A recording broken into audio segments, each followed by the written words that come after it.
Hello, welcome back. ഇന്നത്തെ special ഉച്ചയൂണിൻ്റെ റെസിപ്പിയാണ്. കടക്കച്ചക്ക വെച്ചിട്ടൊരു സ്പെഷ്യൽ കറിയുടെ റെസിപ്പിയും കൂടിയുണ്ട്. മധുരച്ചീര വെച്ചിട്ടുള്ള നല്ല ചീരന്തോരൻ്റെ റെസിപ്പിയും കൂടിയാണ്. ഇപ്പോൾ എല്ലാവരും സ്കിപ്പ് ചെയ്യാതെ കാണണം. അപ്പോൾ അതിനായിട്ടുണ്ട് കടക്കച്ചക്ക. അതിൻ്റെ പുറം ഭാഗമൊക്കെ തോല് കളഞ്ഞിട്ട് വെച്ചിട്ടുണ്ട്. ഇതുപോലെ ചെറിയ ചെറിയ കഷ്ണങ്ങളാക്കി മുറിച്ചെടുക്കുക. അത് നന്നായി കഴുകിയെടുക്കണം. ഒരു മീഡിയം സൈസ് ഉള്ളി എടുത്തിട്ടുണ്ട്. അതരിഞ്ഞിട്ട് ഇട്ട് കൊടുക്കാം.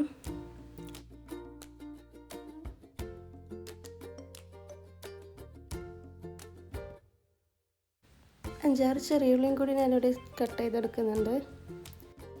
2 തക്കാളിയും കൂടി ചേർത്തെടുക്കാം. ഇത് നല്ല ടേസ്റ്റുള്ളൊരു കറിയാണ്. നമുക്ക് ബീഫ് കറീനേക്കാളും ടേസ്റ്റായിട്ട് തോന്നുന്ന ഒരു സ്പെഷ്യൽ കറി തന്നെയാണ്. കാരണം ബീഫില്ലാതെ തന്നെ നമുക്ക് ആ ഒരു ടേസ്റ്റിലും ഏകദേശം ആ ഒരു ടൈപ്പിൽ തന്നെ കിട്ടുന്നുണ്ട്.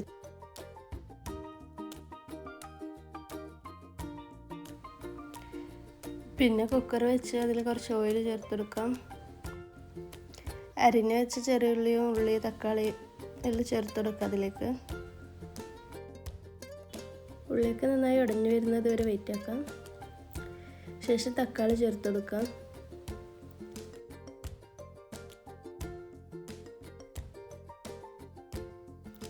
ശേഷം കഴുകി വെച്ച് ചക്ക ഇട്ട് കൊടുക്കുന്നുണ്ട്. അതിലേക്കൊരു 3 ടേബിൾ സ്പൂൺ മുളക് പൊടി ചേർത്തെടുക്കണം. ഞാനിവിടെ മുളകും മല്ലിയും മിക്സാക്കി തന്നെ ചേർത്തെടുത്തതാണ്. 1/2 ടീസ്പൂൺ മസാലപ്പൊടിയും ചേർത്ത് കുറച്ച് വെള്ളവും ചേർത്ത് അതൊന്ന് വേവിച്ചെടുക്കാം.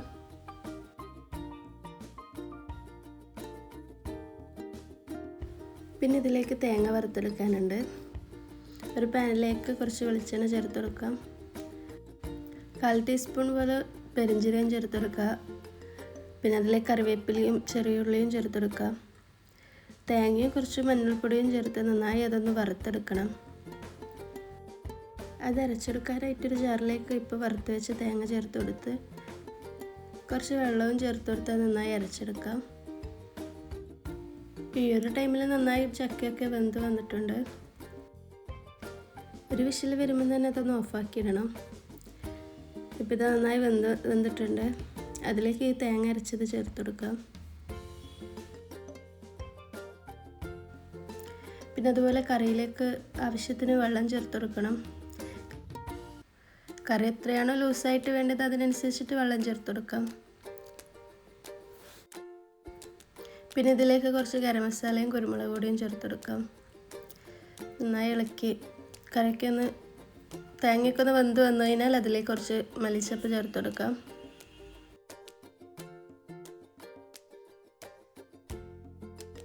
പിന്നെ ലാസ്റ്റായിട്ട് കറിയിലേക്ക് കാച്ചി വയ്ക്കാനുണ്ട്.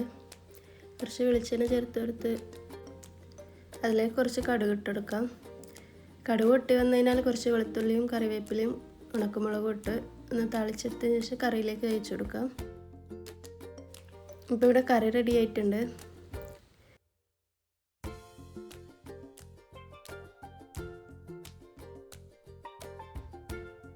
പിന്നെ ഉണ്ടാക്കുന്നത് ചീരത്തോരനാണ്. മധുരച്ചീര വെച്ചിട്ടാണ് ഞാൻ ഉണ്ടാക്കുന്നത്. മധുരച്ചീര നല്ല ടേസ്റ്റാണ്. സാധാ ചീരയേക്കാൾ ടേസ്റ്റ് കൂടുതലാണ്. പിന്നെ ചീര ഇവിടെ നന്നായി കഴുകിയെടുത്തിട്ടുണ്ട്. ഇത് ചെറുതായി മുറിച്ചെടുക്കാം. ഇതിൽ ശരീരത്തിന് ആവശ്യമായ പ്രോട്ടീൻ, ഇരുമ്പ്, വൈറ്റമിൻ എ, സി എന്നിവ നന്നായി അടങ്ങിയിട്ടുണ്ട്. അപ്പോൾ ഇതെങ്ങനെ ഉണ്ടാക്കാൻ നോക്കിയാലോ. എന്നിട്ടൊരു പകുതി ഉള്ളി എടുത്തിട്ടുണ്ട്. കുറച്ചധികം തന്നെ ചെറിയ ഉള്ളി, വെളുത്തുള്ളി, പച്ചമുളക്, കറിവേപ്പില എടുത്തിട്ടുണ്ട്. ഒരു ചട്ടി എടുക്കാം. അതിലേക്ക് കുറച്ച് വെളിച്ചെണ്ണ ചേർത്ത് കൊടുക്കാം. പിന്നെ അതിലേക്ക് കുറച്ച് കടുക് ഇട്ടെടുത്ത് കടുക് നന്നായി പൊട്ടിയിരുന്ന സമയത്ത് കറിവേപ്പില, വെളുത്തുള്ളി, ചെറിയ ഉള്ളിയൊക്കെ ചേർത്ത് കൊടുക്കാം.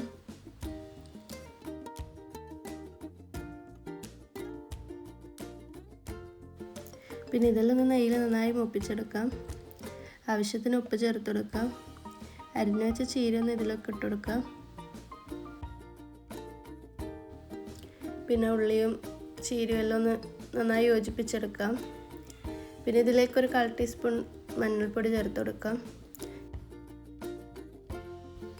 5-10 മിനിറ്റ് കഴിയുമ്പോൾ തന്നെ ഏകദേശം വെന്ത് വന്നിട്ടുണ്ടാവും. പിന്നെ അതിലേക്ക് തേങ്ങ ചേർത്ത് കൊടുക്കാം. അപ്പോൾ ഇതാ ചീരത്തോരൻ ഇവിടെ റെഡി ആയിട്ടുണ്ട്. പിന്നെ നണ്ട് ഫ്രൈ ചെയ്യുന്നത് കണ്ടല്ലോ. അതിനെ ഒരു പാത്രത്തിലേക്ക് കുറച്ച് വെളിച്ചെണ്ണ ചേർത്ത് കൊടുക്കാം. അതിലേക്ക് വെളുത്തുള്ളി അരിഞ്ഞതിട്ടെടുക്കാം. അത് നന്നായി നെയ്യിലൊന്ന് മൂപ്പിച്ചെടുക്കണം. ശേഷം കുറച്ച് കറിവേപ്പിലയും പച്ചമുളകും 2 വലിയ ഉള്ളിയാണ് അരിഞ്ഞു വെച്ചത്, അതും ചേർത്തെടുക്കാം.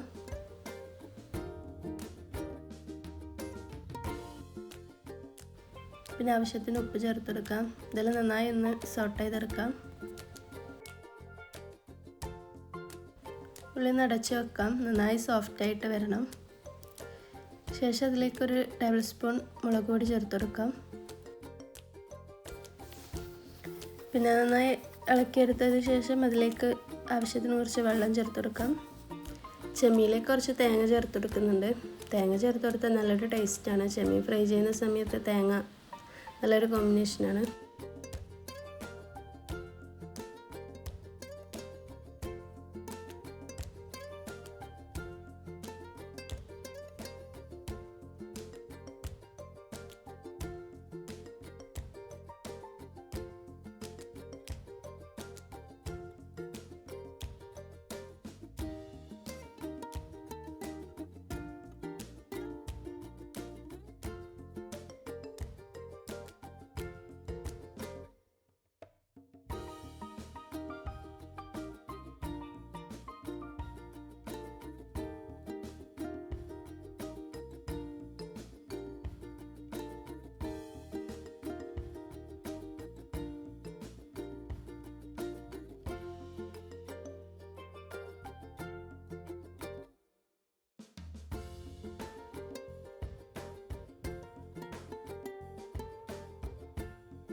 ഇപ്പോൾ ഇതാ നമ്മൾ ഇന്നത്തെ ഊണ് റെഡി.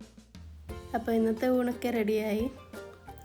അടിപൊളിയായിരുന്നു. എല്ലാം സിമ്പിളായി ഉണ്ടാക്കാൻ പറ്റുന്നതാണ്. അപ്പോൾ എൻ്റെ ഇന്നത്തെ വീഡിയോ നിങ്ങൾക്ക് ഇഷ്ടമായെങ്കിൽ പ്ലീസ് ഒന്ന് ലൈക്ക് ചെയ്തേണേ.